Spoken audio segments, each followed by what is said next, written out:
Well, everyone, I am Dr. Vanessa Pirotta, and I'm a wildlife scientist from Sydney, Australia. My research is primarily focused on the conservation of whales, dolphins, and porpoises, which is commonly referred to as cetaceans. Now, my work is all about conservation. So, if I'm using conservation, technology, and communication, that is a beautiful blend.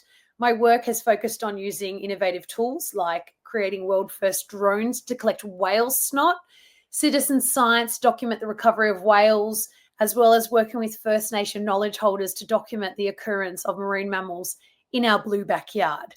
There is so much more I could share, but I am so excited to be here with you.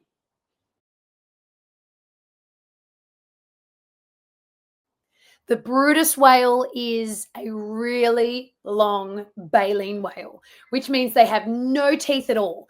Now, they're found in different places around the world, but in Australian waters, we don't know much about them at all. So, my focus is very much on documenting the occurrence and behavior of these creatures in Australian waters. And if you were to draw a Brutus whale, you would draw a whale with a really pointy mouth, and on top of their mouth, they've got these three special lines, which sets them apart from other whales, which is really cool. And then they've got a really long back. And then at the end of their back, or towards the end, they have a dorsal fin that looks like a dolphin. So they're really big, they're gray, and sometimes they feed in unique ways that we're documenting.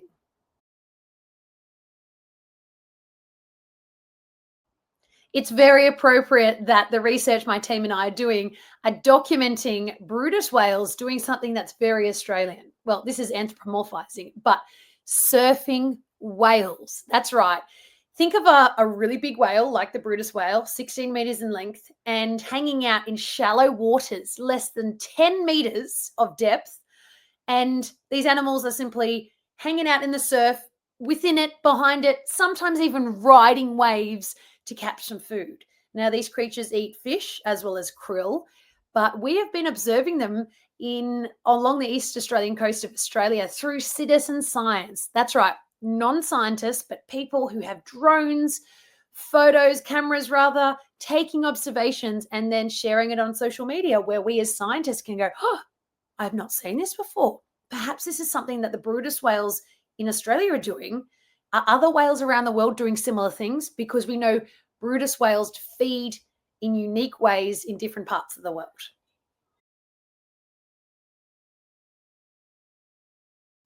Well, Brutus whales, we believe, or suspect rather, are non migratory, which means they may hang out in Australian waters year round, which is very different to what you've just mentioned, humpback whale, which feed in one area, transit to another area to breed, and then repeat that stage back to feed, then to breed.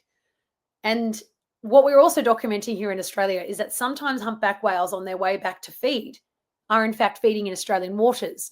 So both the humpback whale and the Brutus whale here in Australian waters may be doing similar things but differently. So, for example, the humpback whales might be going down to Antarctica to feed. That's one thing, and opportunistically feeding in Australian waters.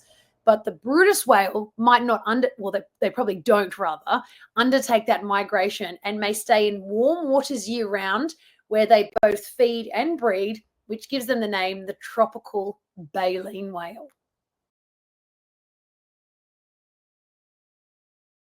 Whales in general are very mysterious, and there is just such a wonder and awe about them. But learning about them is costly.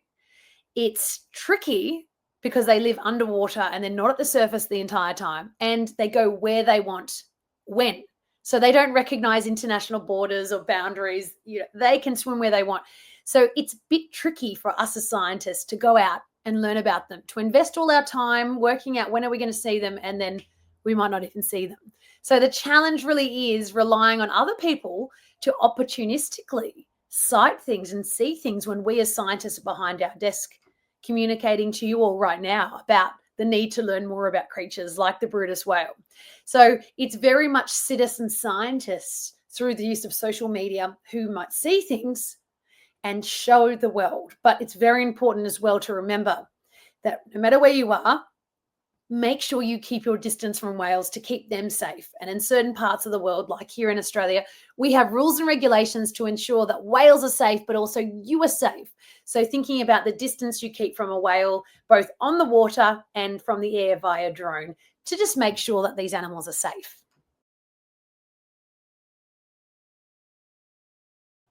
I just love the ocean and I love whales, dolphins, and porpoises even more.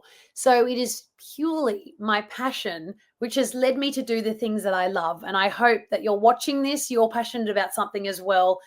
Because if you go and take a deep dive into whatever you're interested in, it may surprise you about the things you'll end up doing, whether it's taking transferable skills to do special things, working in fields you never would have thought possible, but always returning to that thing that you love. And for me, that's whales, and sharing knowledge and education about them is something I will continue to do for many years to come.